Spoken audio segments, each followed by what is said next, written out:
warahmatullahi wabarakatuh. Kembali lagi di bengkel desa ya. Kali ini saya mau kita belajar tentang dinamo starter ini. Dinamo starter ini dinamo starter Shogun. Ini juga Shogun ya. Ini Shogun Prima semua. Ini penyakitnya ini rusak, sama-sama rusak ya. Tapi beda kerusakannya di mana, itu beda ya. Itu beda ya. Jadi kalau terjadi kerusakan di dinamo starter tidak hanya arangnya saja ya, tapi ada faktor-faktor lain juga bisa.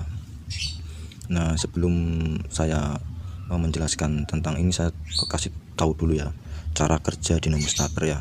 Cara kerjanya dinamo starter. Jadi kalau kita mau memperbaiki sesuatu, itu kita harus tahu dulu fungsinya ya. Fungsi dari dinamo starter itu apa ya, dan cara kerjanya itu gimana. Jadi nanti kita ketika melakukan memperbaikinya itu kita sudah tahu urutan-urutannya ya. Jadi kalau belum tahu cara kerjanya bagaimana, kita mau bener kan bingung ya, dari mana ya. Nanti sudah diganti arang starter belum mau nyala, diganti bandik belum mau nyala ya.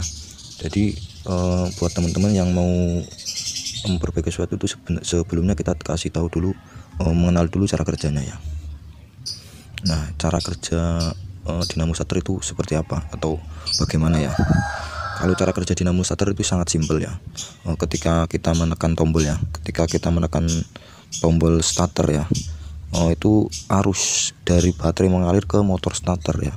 Dari ada listrik dari aki ya menuju ke motor starter ya, menuju ke motor starter, terus berarti langsung berputar atau memutarkan engkol mesin juga ya. Nah, dari itu kemudian langsung ketika engkol sudah berputar, berarti kan mesin juga ikut berputar. Jadi nanti motor menjadi hidup ya, sepeda motor menjadi atau mesin menjadi hidup. Itu adalah cara kerjanya ya. Jadi saya ulangi lagi ya. Cara kerjanya adalah ketika tombol starter ditekan ya, tombol starter itu kita tekan, berarti arus atau listrik dari baterai dari aki mengalir ke motor starter, sehingga motor starter berputar dan engkol mesin juga ikut berputar. Jadi mesin menjadi hidup. Itu adalah cara kerjanya. Jadi cara kerja dinamo starter ya, atau rangkaian dari starter itu sendiri. Jadi teman-teman harus tahu cara kerjanya itu bagaimana.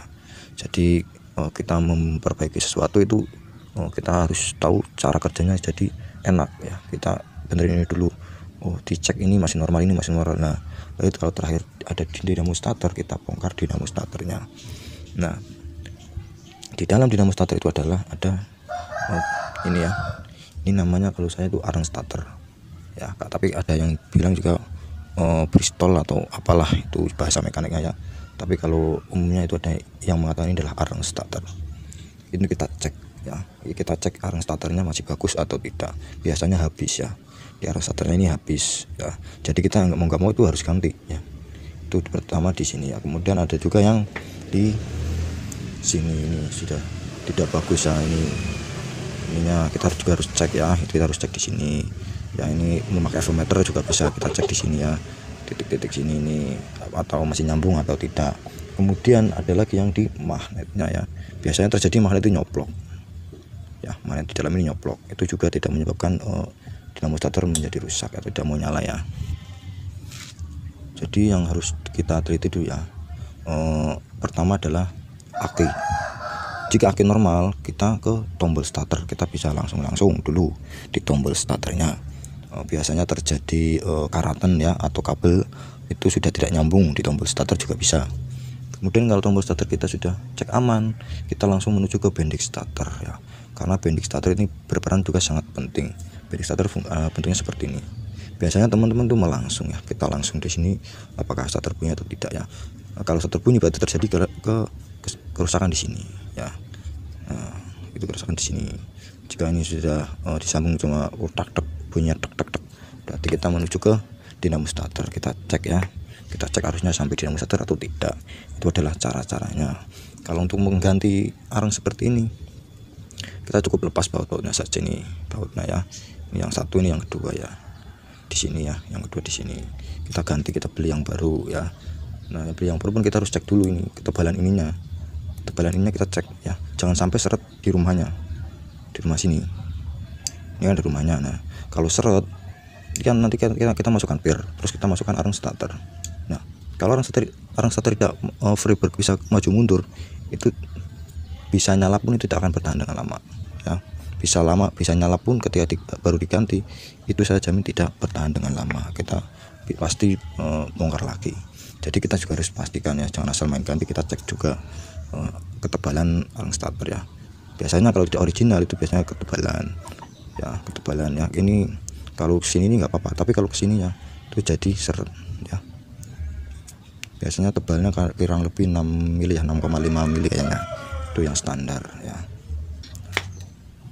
Jika semua part ini sudah kita ganti, kemudian semuanya pastikan sudah normal, saya yakin motor pun akan berbunyi atau mesin akan berbunyi dengan normal kembali ketika ditekan tombol starter. Jadi cara kerjanya tadi sudah saya kasih tahu, semoga bermanfaat ya. Ini kerusakannya ini di prostel ya, atau arang starter ini sudah habis tadi ya, nanti kita ganti. Ini sudah saya ganti, dan ini kerusakannya ada di konslet ya, karena ini ada airnya ini airnya. Jadi ini sudah karat ya, kita bersihkan, dan kenapa ada airnya biasanya terjadi kebocoran di seal. Nah seal sini itu bisa jadi ya. Nah, semoga pemberitahuan dari saya itu bermanfaat ya. Wassalamualaikum warahmatullahi wabarakatuh.